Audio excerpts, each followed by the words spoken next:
어, 지난 4월에 국민일보가 시민 1000명을 대상으로 설문조사를 했습니다. 그 설문조사의 내용은 기독교에 대한 대국민 이미지 조사였습니다. 먼저 가장 호감 있는 종교는 뭐냐 이렇게 질문을 했어요. 기독교는 25.3%만이 호감이 있다 이렇게 얘기했고, 가톨릭은 65.4%, 불교는 66.3%가 호감이 있다고 얘기했습니다. 그러니까 다른 종교에 비해서 기독교가 3분의 1 수준밖에 안 되는 것이죠. 그리고 19세에서 29세 사이의 젊은 세대에서는 기독교의 호감도가 19%에 불과했습니다. 자, 이번에는 각 종교의 이미지를 물었습니다. 기독교는 배타적, 천주교는 도덕적, 희생적, 불교는 포용과 상생이라고 대답했습니다. 근데 더 충격적인 건 뭐냐면 물질적, 위선적, 이기적, 세속적이란 이런 반종교적 단어들이 기독교의 이미지로 자리 잡혀 가고 있다는 사실입니다. 기독교를 향한 세상 사람들의 불신을 우리가 느낄 수 있는 대목이 아닐 수 없습니다. 그래서 많은 사람들이 자기가 예수를 믿으면서도 그리스도인임을, 크리스천임을 밝히지 않고 살아가는 사람이 많습니다. 그래서 교회에서는 직분자로 살아가지만 세상에서는 영적으로 무기력한 그리스도인으로 살아가는 사람들이 많다는 것이죠. 고개 숙인 그리스도인, 껍데기만 그리스도인, 무늬만 그리스도인 사람들이 늘어나고 있다는 겁니다. 오스왈드 챔버스는 십자가의 구속이란 책에서 구원받은 데에만 만족한 채 세상 속에서 무기력한 그리스도인으로 살지 말라고 말씀합니다. 구원받은 이후에 거룩하게 된 예수의 생명을 소유한 진정으로 성숙한 그리스도인이 되라고 강력하게 도전하고 있습니다. 교회도 출석하고 예배도 참석합니다. 교회 여러 가지 프로그램에도 참여합니다. 그러나 예수 그리스도와의 인격적인 만남이 없이는, 그분을 내 마음속에 모셔드리는 구원의 역사가 있지 않고서는 우리는 그저 껍데기만 붙잡고 살아가는 사람일 수밖에 없는 것입니다. 여러분, 영적인 무기력함을 이기고 어떻게 파워 크리스천으로 살아갈 수 있을까요? 안광현 교수는 이렇게 말하고 있습니다. 능력을 머금은 그리스도인이 되기 위해 주님께 도우심을 요청하라. 그러기 위해서는 먼저 지금까지 살아온 경건치 못했던 생활과 세상과 구별되지 못했던 모습들을 주님께 고백해야 한다. 그리고 주의 성령께서 도와주실 것을 위해 기도하라. 여러분, 오늘 하나님께서는 무기력한 자들을 찾고 계시는 것이 아니라 파워 크리스천을 찾고 계십니다. 세상 속에서 예수 그리스도의 생명을 드러내고 예수님의 사랑을 증거할 자들을 찾고 계십니다. 오늘 파워 크리스천 다윗을 통해서 우리가 어떻게 세상 속에서 파워 크리스천으로 살 수 있는지 함께 살펴보기를 원합니다. 오늘 본문을 보면 다윗의 강성함, 다윗의 강대함을 우리가 보게 됩니다. 다윗은 파워풀한 인물이었습니다. 무기력한 자가 아니었습니다. 그런 파워풀하게 삶을 살아가는 그런 자였습니다.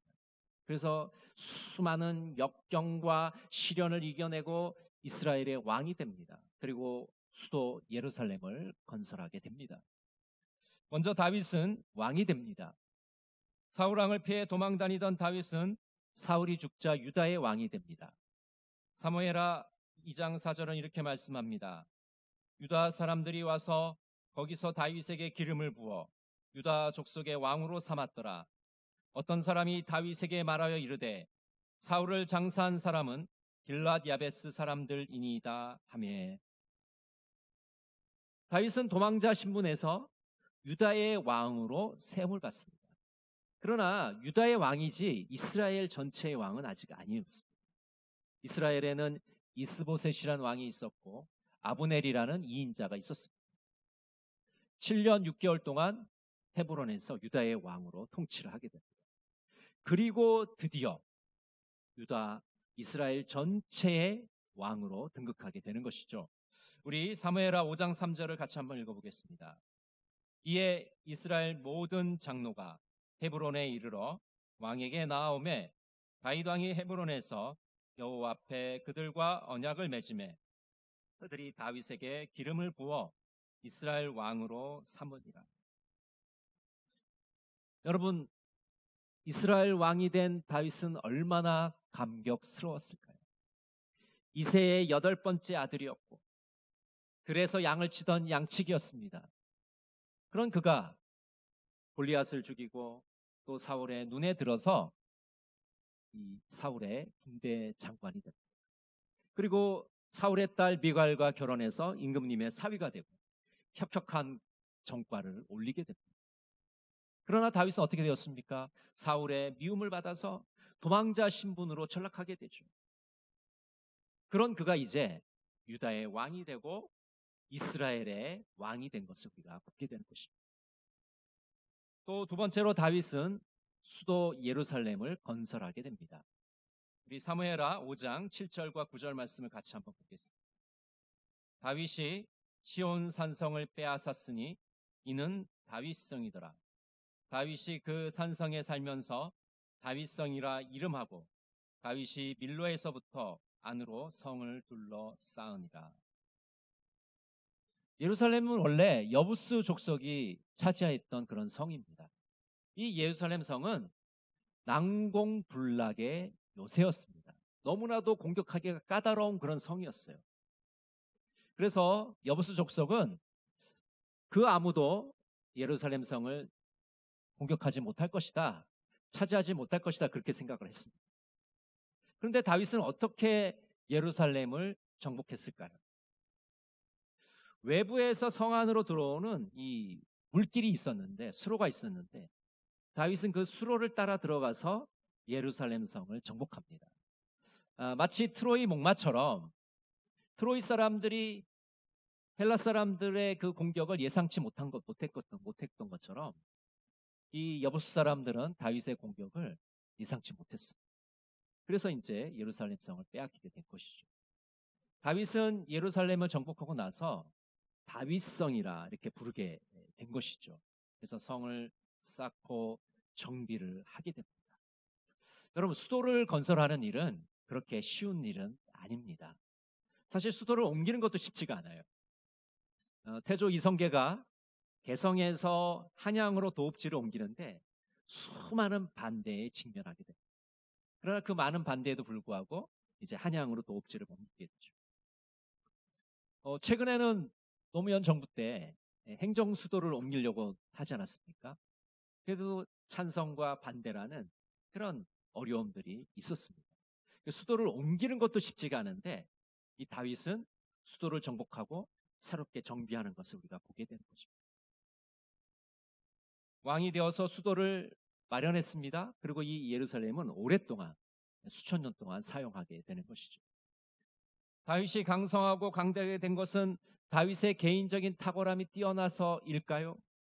다윗의 자질이 뛰어났기 때문에 이렇게 강대하게 된 것일까요? 물론 다윗은 개인적으로도 아주 자질이 뛰어난 사람입니다. 용감하고 용맹스럽고 외모도 잘생겼고 말도 잘하고 악기도 잘 다루는 그런 사람입니다.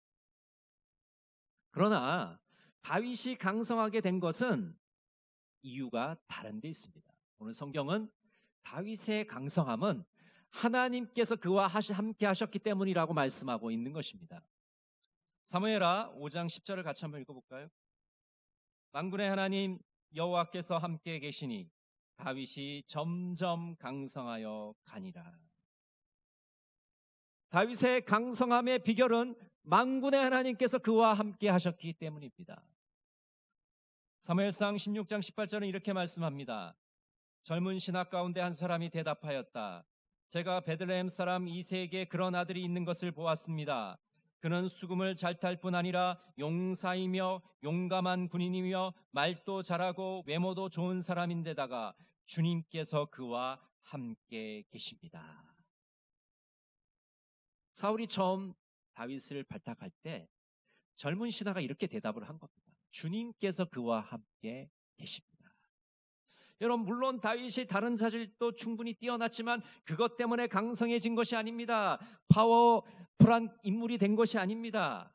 하나님께서 함께 하셨기 때문에, 만군의 하나님께서 함께 하셨기 때문에 그가 강성해진 것이죠. 만군의 하나님은 모든 자원과 힘을 가지신 분입니다. 전능하신 분입니다. 그래서 전시에는 이 만군의 하나님이 바로 군대의 하나님이 되고 전쟁의 하나님이 됩니다. 대적과 싸워서 승리를 우리에게 주시는 그런 하나님이신 것이죠. 여러분, 다윗이 승리했다면 그 승리는 하나님에게서부터 온 것입니다. 다윗이 성공했다면 그 성공은 하나님께로부터 온 것임을 믿으시길 바랍니다. 구약에 보면 이 다윗처럼 하나님께서 승리를 주신 사람이 있어요. 하나님께서 함께 하셔서 승리케 한 사람이 있습니다. 그분이 바로 요셉입니다. 창세기 39장 23절을 같이 한번 읽어볼까요? 간수장은 그의 손에 맡긴 것을 무엇이든지 살펴보지 아니하였으니 이는 여호와께서 요셉과 함께 하심이라. 여호와께서 그를 범사에 형통하게 하셨더라. 하나님께서 함께 하셔서 요셉은 감옥에서도 인정을 받게 됩니다. 여러분, 죄수가 감옥의 사물을 보는 일이 가능할까요? 이건 말도 안 되는 상황입니다. 죄수는 벌을 받는 사람입니다. 그런 죄수가 간수의 일을 대신한다. 있어서도 안 되지만 있을 수도 없는 일이죠.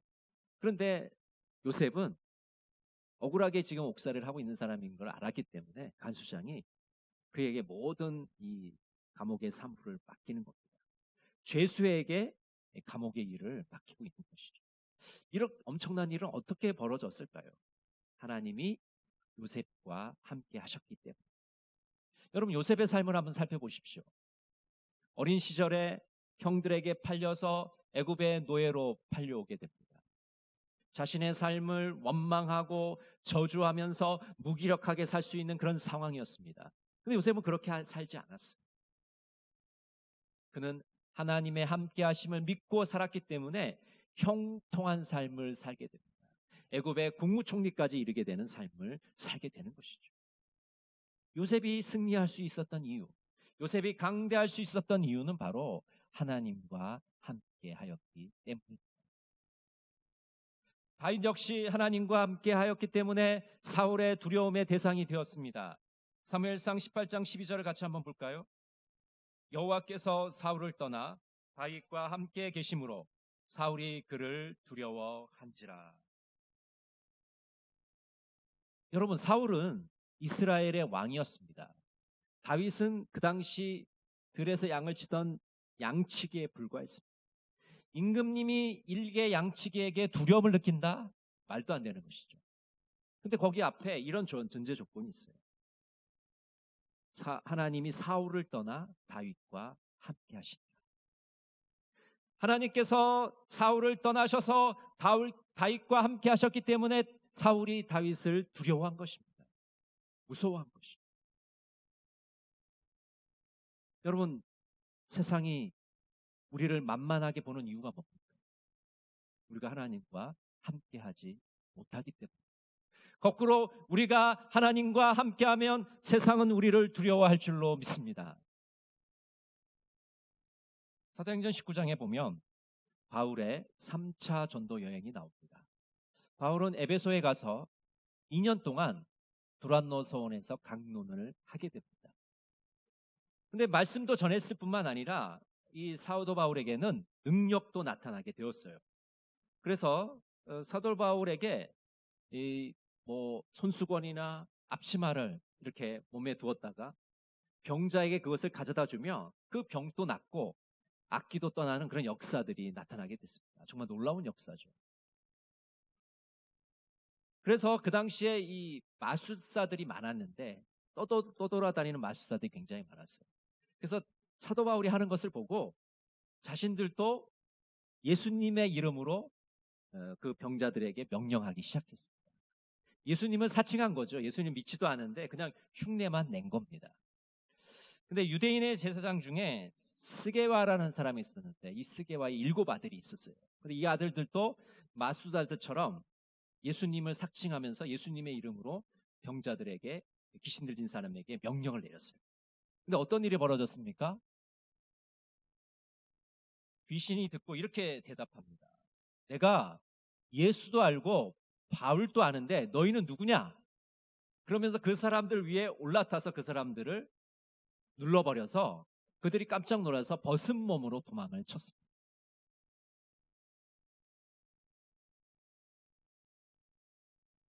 마귀도 하나님께서 함께하는 사람과 함께하지 않는 사람을 분별합니다. 하나님이 함께하지 않는 자들은 전혀 그들이 무서워하지 않아요. 그러나 반대로 우리가 하나님과 함께하면 마귀가 벌벌 떨면서 도망칠 줄로 믿습니다. 여러분, 요셉과 같은 파워 크리스천이 되시기를 바랍니다. 다윗과 같은 파워 크리스천이 되시기를 바랍니다. 영향력을 미치는 사람, 세상의 빛과 소금의 역할을 하는 그런 자들이 다 되시기를 바랍니다. 역사가들에 따르면 감리교의 창시자 존 웨슬리는 평생토록 40만 킬로미터의 전도 여행을 했다고 합니다. 그리고 4만 번의 설교를 했다고 하죠. 그런 임종을 앞두고 모든 가족들을 불러 모아서 다음과 같은 말을 했습니다. 가장 좋은 것은 우리가 하나님과 함께 하는 것이다. 그리고 다시 기운이 없어서 누워서 두 손을 들고 마지막 젖먹던 힘까지 짜서 다시 이렇게 말했습니다. 가장 좋은 것은 하나님께서 우리와 함께 계시는 것이다. 그렇게 존 웨슬리는 말하고 숨을 거두었습니다. 여러분, 가장 좋은 것은 무엇입니까? 하나님께서 우리와 함께 계시는 것입니다. 우리의 길을 인도해 주시고 우리의 장애물을 뛰어넘게 하시고 우리가 넘어졌을 때 일으켜 주시고 우리에게 가장 좋은 것을 채워주시는 바로 그 하나님, 그 하나님과 함께 동행하는 것이 아니겠습니까? 복음성가 일어나 걸어라의 1절은 다음과 같습니다. 나의 등 뒤에서 나를 도우시는 주, 나의 인생길에서 지치고 고나여 매일처럼 주저앉고 싶을 때 나를 밀어주시네. 일어나 걸어라, 내가 새 힘을 주리니 일어나 너 걸어라, 내 너를 도우리. 하나님께서는 우리와 함께 하시면서 우리를 도와주십니다. 우리를 일으켜 주시고 다시 걷게 하여 주십니다. 이 하나님과 동행하시는 우리 동광의 모든 성도들이 되시기를 바랍니다. 제임스 메리트는 당신은 승리하기 위해서 태어났다라고 이야기합니다. 따라해 보실까요? 당신은 승리하기 위하여 태어났다. 여러분, 하나님이 우리를 부르신 것은 실패하기 위해서 부르신 게 아니에요. 패배자로 우리를 부르신 게 아니에요. 승리케 하려고 우리를 부르신 줄로 믿습니다. 해리스는 이렇게 말했습니다. 패자는 날이 밝기를 기다리지만 승자는 새벽을 깨운다. 패자는 욕심을 따라 움직이지만 승자는 비전을 쫓아 움직인다. 패자는 구름 속에 비를 보지만 승자는 구름 위에 태양을 본다. 여러분, 하나님이 우리를 부르신 것은 무기력하게 하루하루를 살아가라고 우리를 부르신 것이 아니라 파워 크리스천으로 살라고 우리를 부르신 줄로 믿습니다. 어떤 분이 이렇게 글을 썼습니다. 간혹 외로운 경주를 하고 있다는 생각이 들 때가 있습니다. 모두가 떠나고 나 혼자 남았다고 생각하지만 사실은 내가 떠나온 경우가 많이 있습니다. 하나님이 나를 떠나신 것이 아니라 내가 하나님을 떠난 것입니다. 내 힘으로 하나님과 동행한다고 생각하지만 실상은 천지의 창조주이신 하나님이 나와 동행하십니다. 여러분, 많은 사람들이 착각하는 것이 하나님이 나를 떠났다고 생각합니다. 아닙니다. 우리가 하나님을 떠난 거예요. 하나님은 늘 우리 옆에 계셨어요. 우리와 함께 하시는 그 하나님과 동행하셔서 능력 있는 크리스천, 파워 크리스천으로 살아가시는 여러분 모두가 되시기를 간절히 바랍니다. 기도하겠습니다. 사랑의 하나님, 세상 속에서 많은 그리스도인들이 무기력하게 살아가고 있습니다. 고개를 숙이며 무늬만 그리스도인으로 살아가고 있습니다. 요셉처럼 다윗처럼 파워풀하게 살기를 원합니다. 하나님과 동행하여 파워 크리스천으로 살게 하여 주시옵소서. 예수님의 이름으로 기도드립니다. 아멘.